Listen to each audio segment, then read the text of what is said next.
Hi guys, welcome to the series of object oriented programming. So இன்னைக்கு object orient ப்ரோக்ராமிங்கில் நம்ம என்ன concept பார்க்க போகிறோம் அப்படின்னா கிளாஸ் அண்ட் ஆப்ஜெக்ட் தான் பார்க்க போகிறோம். ஸோ பைத்தான் யூஸ் பண்ணி எப்படி ஒரு கிளாஸ் அண்ட் ஆப்ஜெக்ட்டை கிரியேட் பண்ணி அதை யூஸ் பண்ணலாம் அப்படிங்கிறத தான் பார்க்க போகிறோம். ஸோ அதுக்கு முன்னாடி ஃபர்ஸ்ட் ஆஃப் ஆல் நம்ம கிளாஸ் அண்ட் ஆப்ஜெக்ட்னா என்னென்னு தெரிஞ்சுக்கிட்டு போயிடலாம். ஸோ நம்ம போன வீடியோவில் சொன்ன மாதிரி ஊப்ஸ் அப்படிங்கிறது ரியல் வேர்ல்டு ஆப்ஜெக்ட்ஸை ப்ரோக்ராமோட கனெக்ட் பண்ணி எக்ஸிக்யூட் பண்ணுறதுக்காக யூஸ் பண்ணுற ஒரு கான்செப்ட். ஸோ அதில் கிளாஸ்னால் என்னென்னா, கிளாஸ்ன்றது ஒரு ப்ளூ பிரிண்ட்.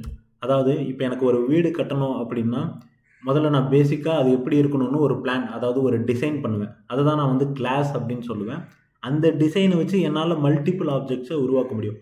ஃபார் எக்ஸாம்பிள் இது வந்து ஒரு டிசைனை கன்சிடர் பண்ணிக்கோங்க. ஸோ இது வந்து ஒரு வீடு கட்டுறதுக்கான ஒரு டிசைன். இந்த டிசைனை வச்சு எனக்கு இதே மாதிரி பல வீடை நான் கட்ட முடியும். ஸோ அதுதான் வந்து நம்ம கிளாஸ் அப்படின்னு சொல்லுவோம். ஸோ கிளாஸில் வந்து ஒரு ஆப்ஜெக்டுடைய ப்ராப்பர்ட்டியோ ஃபங்க்ஷனையும் நம்ம டிஃபைன் பண்ணி அதனுடைய டிசைனை ஸ்டோர் பண்ணி வைப்போம். அந்த டிசைனை யூஸ் பண்ணி நம்ம மல்டிபிள் ஆப்ஜெக்ட்ஸை க்ரியேட் பண்ணிப்போம். ஸோ வாட் இஸ் கிளாஸ் அப்படின்னா, a class is a blueprint used to create objects. இப்போ நீங்கள் ஒரு கார் கம்பெனி எடுத்துக்கிட்டீங்க அப்படின்னா அவங்க வந்து ஒரு நாளைக்கு மல்டிபிள் கார் மேனுஃபேக்சர் பண்ணுவாங்க. அப்படி அவங்க மேனுஃபேக்சர் பண்ணுற கார் எல்லாத்துக்குமே பேசிக்காக ஒரு டிசைன் வச்சுருப்பாங்க. ஸோ அந்த டிசைனில் பேஸாக வச்சு தான் அவங்க வந்து நிறைய கார் உருவாக்குவாங்க. அதே மாதிரி தான் இங்கே வந்து நம்ம பேசிக்காக கிளாஸில் வந்து ஒரு டிசைனை ஸ்டோர் பண்ணி வச்சுப்போம். அந்த டிசைனை யூஸ் பண்ணி, அதாவது அந்த ப்ளூ பிரிண்ட்டை யூஸ் பண்ணி நம்ம மல்டிபிள் ஆப்ஜெக்ட்ஸை க்ரியேட் பண்ணுவோம். ஸோ இதுதான் வந்து கிளாஸ். அடுத்தது ஆப்ஜெக்ட்னா என்னென்னா, what is an object? Object is a real instant created from the object. So நான் முன்னே சொன்ன மாதிரி இதுதான் ஒரு ப்ளூ பிரிண்ட், இதுதான் ஒரு கிளாஸ். அப்படின்னா இந்த கிளாஸ்லேருந்து நம்ம உருவாக்குற இன்ஸ்டன்ஸ்னால் வேறு ஒன்றும் இல்லை, நம்ம க்ரியேட் பண்ணுற ஆப்ஜெக்ட். ஸோ அதை தான் வந்து நம்ம ஆப்ஜெக்ட் அப்படின்னு சொல்லுவோம். So object is a real instance of a class. So பேசிக்காக ரியல் வேர்ல்டு ஆப்ஜெக்டை நீங்கள் எடுத்துக்கிட்டீங்க அப்படின்னா அதுக்கு வந்து ரெண்டு குவாலிட்டி இருக்கும். ஒன்று வந்து ப்ராப்பர்ட்டிஸ், அப்புறமா வந்து ஃபங்க்ஷன்ஸ். ஃபார் எக்ஸாம்பிள் இங்கே வந்து என்கிட்ட ஸ்டூடெண்ட்னு ஒரு கிளாஸ் இருக்குது. ஸோ இது வந்து ஒரு கிளாஸாக கன்சிடர் பண்ணிக்கோங்க. இந்த கிளாஸில் மல்டிபிள் ஸ்டூடெண்ட்ஸ் இருக்காங்க. ஸோ இந்த ஸ்டூடெண்ட்டுங்கிற கிளாஸில் எனக்கு இந்த ஒரு ஸ்டூடெண்ட்டுமே ஆப்ஜெக்ட். ஸோ இங்கே மொத்தம் எனக்கு 5 ஆப்ஜெக்ட்ஸ் இருக்காங்க. இந்த 5 ஆப்ஜெக்ட்ஸுக்குமே தனித்தனி ப்ராப்பர்ட்டிஸ், தனித்தனி ஃபங்க்ஷன்ஸ் இருக்கும். அதாவது ஒவ்வொருத்தருக்குமே யூனிக்கான குவாலிட்டிஸ் இருக்கும்.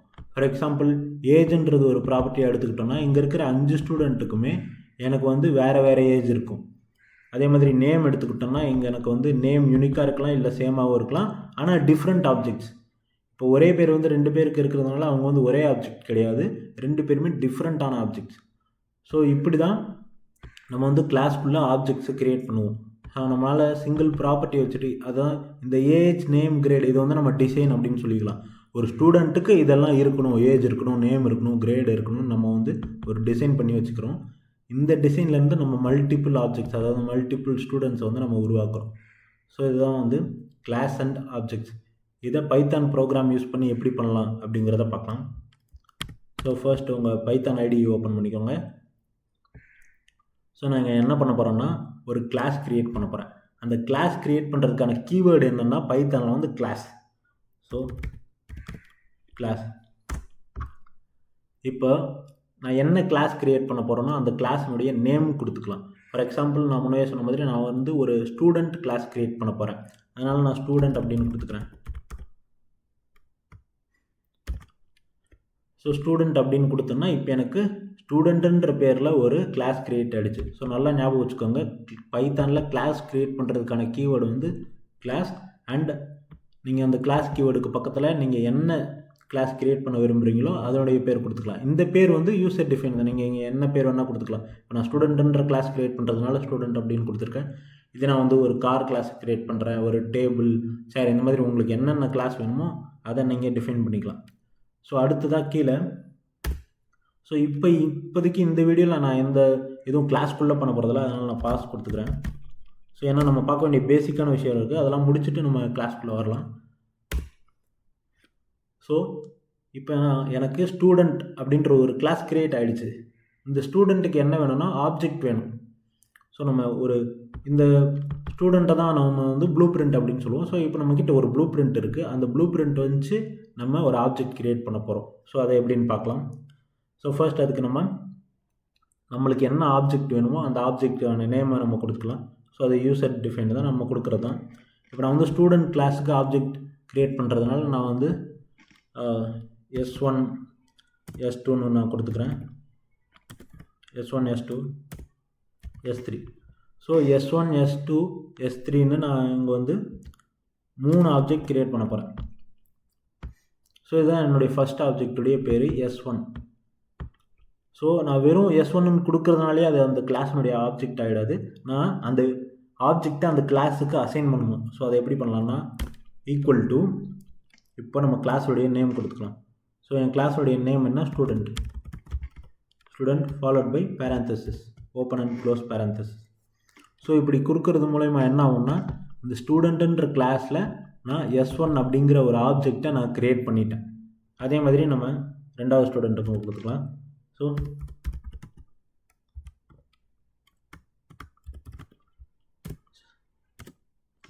இப்போ எனக்கு S2 அப்படிங்கிற ரெண்டாவது ஸ்டூடெண்ட் க்ரியேட் ஆகிடுச்சு.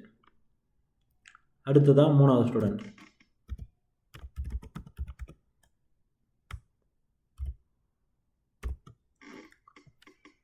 ஸோ இப்போ நான் ஒரே கிளாஸில் 3 ஆப்ஜெக்ட் க்ரியேட் பண்ணியிருக்கேன். ஸோ இங்கே வந்து பார்த்தீங்கன்னா எனக்கு ஒரே கிளாஸில் ஆப்ஜெக்ட் க்ரியேட் பண்ணதுனால இந்த ஆப்ஜெக்ட்லாம் சேம்னு ஆகிடாது. இந்த 3 ஆப்ஜெக்ட்டுக்குமே டிஃப்ரெண்ட் ப்ராப்பர்ட்டிஸ் இருக்குது. இந்த 3 ஆப்ஜெக்ட்டுக்குமே மெமரி அலோகேஷன் வந்து டிஃப்ரெண்ட்டாக தான் இருக்கும். இப்போ எனக்கு S1 ஈக்குவல் டு ஸ்டூடெண்ட் அப்படின்னா அது தனியாக ஒரு ஆப்ஜெக்டாக க்ரியேட் ஆகிருக்கும். S2 ஈக்குவல் டு ஸ்டூடெண்ட் அப்படின்னா அது செகண்ட் ஆப்ஜெக்டாக தனியாக க்ரியேட் ஆகிடும். ஸோ அதை நம்ம எப்படி செக் பண்ணிக்கலாம் அப்படின்னா, நம்ம இந்த ஆப்ஜெக்டை பிரிண்ட் பண்ணி பார்த்துக்கலாம். ஸோ இப்போதைக்கு நம்ம அந்த ஆப்ஜெக்டில் எந்த வேரியபிளும் எந்த ஆர்குமெண்ட்டும் கொடுக்கல. ஸோ சும்மா ஜஸ்ட் அந்த ஆப்ஜெக்டை மட்டும் பிரிண்ட் பண்ணிக்கலாம். ஸோ பிரிண்ட் S1ன்ற ஆப்ஜெக்டை நான் பிரிண்ட் பண்ணிக்கிறேன். அடுத்ததாக S2ன்ற ஆப்ஜெக்டை நான் பிரிண்ட் பண்ணிக்கிறேன்.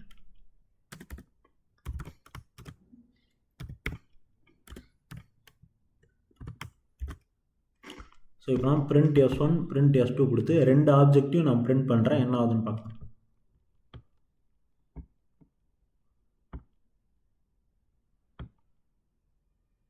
ஸோ இங்கே வந்து பார்த்தீங்கன்னா main dot student object at 0017B3G. So இங்கே வந்து பார்த்தீங்கன்னா எனக்கு ஃபர்ஸ்ட் ஆப்ஜெக்ட், அதாவது ஸ்டூடெண்ட் 1ங்கிற ஆப்ஜெக்ட் வந்து எனக்கு இந்த இண்டெக்ஸில் க்ரியேட் ஆகிருக்கு, அதாவது இந்த லொக்கேஷனில் க்ரியேட் ஆகிருக்கு. அடுத்ததாக செகண்ட் ஆப்ஜெக்ட் பார்த்தீங்கன்னா எனக்கு வேறு லொக்கேஷனில் க்ரியேட் ஆகிருக்கு. ஸோ நீங்கள் ஃபுல்லாக பார்த்தீங்கன்னா தெரியும், ரெண்டுமே டிஃப்ரெண்ட்டான லொக்கேஷன். ஸோ இது மாதிரி நான் எத்தனை மல்டிபிள் ஆப்ஜெக்ட்ஸ் க்ரியேட் பண்ணாலும் அது வந்து டிஃப்ரெண்ட்டாக தான் எனக்கு க்ரியேட் ஆகும், ஒரே ஆப்ஜெக்டாக இருக்காது. ஸோ இப்போ நம்ம ஒரு கிளாஸ் க்ரியேட் பண்ணிட்டோம், அந்த கிளாஸ்க்கு நம்ம ஆப்ஜெக்ட் கொடுத்துட்டோம். இப்போ நம்ம சிம்பிளாக அந்த ஆப்ஜெக்டில் எதுவுமே இல்லை. இப்போ நம்ம என்ன பண்ண போகிறோம்னா, அந்த ஆப்ஜெக்ட்டுக்கு ஆர்குமெண்ட் கொடுக்க போகிறோம். ஆர்குமெண்ட்னா என்னென்னா, இப்போ ஒரு கிளாஸ்க்கு மல்டிபிள் ஆப்ஜெக்ட்ஸ் இருக்குன்னா அந்த ஒவ்வொரு ஆப்ஜெக்ட்ஸ்க்கும் ஒரு ப்ராப்பர்ட்டி இருக்கும் இல்லையா. ஃபார் எக்ஸாம்பிள் இப்போ நான் என்கிட்ட ஸ்டூடெண்ட் கிளாஸ் இருக்குது அப்படின்னா ஸ்டூடெண்ட் ஆப்ஜெக்ட்டுக்கு ஒரு ப்ராப்பர்ட்டிஸ் இருக்கும். நம்ம முன்னே பார்த்த மாதிரி ஃபஸ்ட்டு ஸ்டூடெண்ட்டுக்கு ஒரு நேம் ஏஜ் இருக்கும், செகண்ட் ஸ்டூடெண்ட்டுக்கு ஒரு நேம் ஏஜ் இருக்கும். ஸோ அந்த மாதிரி நம்ம ஒவ்வொரு ஸ்டூடெண்ட்டுக்கும் ஒரு ப்ராப்பர்ட்டி செட் பண்ண போகிறோம். அதுதான் நம்ம வந்து ஆர்குமெண்ட் அப்படின்னு சொல்லுவோம். அதாவது ஒரு ஆப்ஜெக்ட்டுக்கு நம்ம வேரியபிள் கொடுக்குறது தான் ஆர்குமெண்ட் அப்படின்னு நம்ம சொல்லுவோம். ஸோ இப்போ நான் அதை எப்படி கொடுக்கணும்னா, S1ன்றது என்னுடைய ஃபர்ஸ்ட் ஆப்ஜெக்ட். S1 டாட் இப்போ நம்மளுக்கு என்ன வேரியபிள் கொடுக்கணுமோ, என்ன செட் பண்ணணுமோ, ஃபார் எக்ஸாம்பிள் எனக்கு வந்து ஸ்டூடெண்ட்டுக்கு நான் ஒரு நேம் செட் பண்ண போகிறேன். ஸோ நேம் ஈக்குவல் டு, நேம்ன்றது ஒரு ஸ்ட்ரிங் அப்படின்றதுனால நம்ம டபுள் கோட்ஸ்குள்ளே நம்மளுக்கு என்ன நேம் வேணுமோ அதை கொடுத்துக்கலாம். நான் வந்து அரவிந்த் அப்படின்னு கொடுத்துக்கிறேன். ஸோ இங்கே வந்து பார்த்திங்கன்னா நம்ம இந்த ஆப்ஜெக்ட்டுக்கு ஒரு வேரியபிள் செட் பண்ணியிருக்கோம். ஸோ ஒரு ஆப்ஜெக்ட்டுக்கு நம்ம மல்டிபிள் வேரியபிள் செட் பண்ணலாம். இப்போ நான் வந்து நேம்னு செட் பண்ணியிருக்கேன்னா, அடுத்ததாக அதே S1 dot age equal to 21. So அப்படின்னு நம்ம இன்னொரு வேரியபிள் கொடுத்துக்கலாம். இந்த மாதிரி நீங்கள் ஒரு ஆப்ஜெக்ட்டுக்கு மல்டிபிள் வேரியபிள்ஸ் கொடுக்கலாம். ஸோ இப்போ நம்ம என்ன பண்ண போகிறோம்னா, இங்கே எனக்கு ஃபர்ஸ்ட் ஆப்ஜெக்ட்டுக்கு நான் நேம்ன்ற வேரியபிள் யூஸ் பண்ணி ஒரு வேல்யூ கொடுத்துட்டேன். அடுத்ததாக ஏஜ்ன்ற ஒரு வேரியபிள் யூஸ் பண்ணி இன்னொரு வேல்யூ கொடுத்துட்டேன். இப்போ நான் என்ன பண்ண போகிறேன், இந்த சேம் நேம் அண்ட் ஏஜ்ன்ற வேரியபிளையே நான் செகண்ட் ஆப்ஜெக்ட்டுக்கும் கொடுக்க போகிறேன். So S2 dot name equal to, for example நம்ம வந்து தனுஷ் அப்படின்னு கொடுத்துக்கலாம்.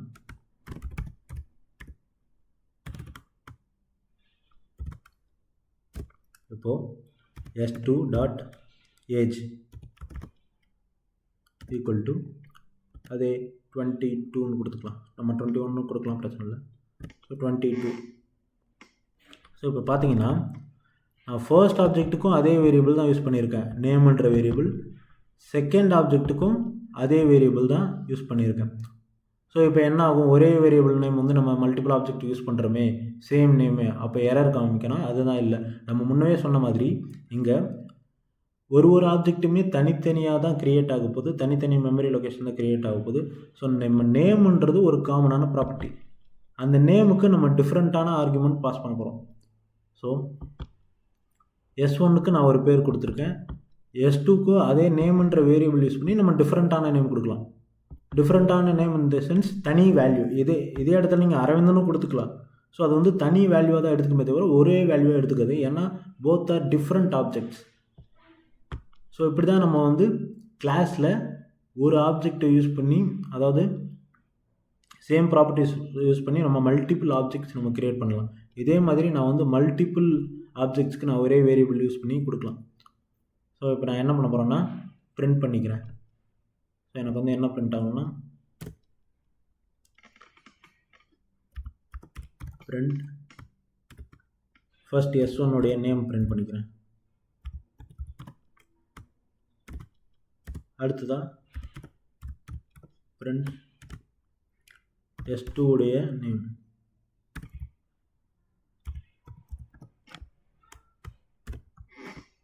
ஸோ இப்போ நம்மளுக்கு என்ன ஆகுதுன்னு பார்க்கலாம்.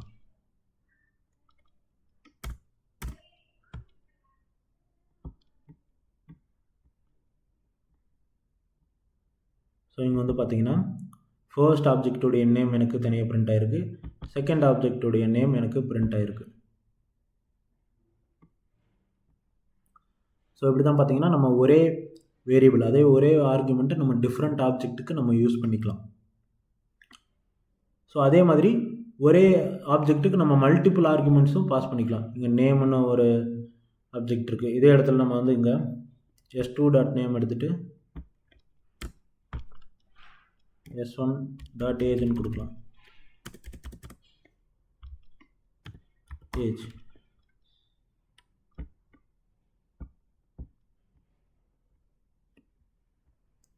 ஸோ இங்கே வந்து பார்த்தீங்கன்னா எனக்கு ஒரே ஆப்ஜெக்டுடைய வேல்யூஸ்லாம் எனக்கு பிரிண்ட் ஆகிருக்கு. ஸோ இப்படி தான் பைத்தானில் ஒரு கிளாஸ் க்ரியேட் பண்ணுவோம், அந்த கிளாஸ்க்கு ஆப்ஜெக்ட் க்ரியேட் பண்ணுறது, அப்புறமா அந்த ஆப்ஜெக்ட்டுக்கு எப்படி நம்ம வேல்யூஸ் கொடுக்கலாம் அப்படிங்கிறத நம்ம இன்றைக்கி பார்த்துருக்கோம். ஸோ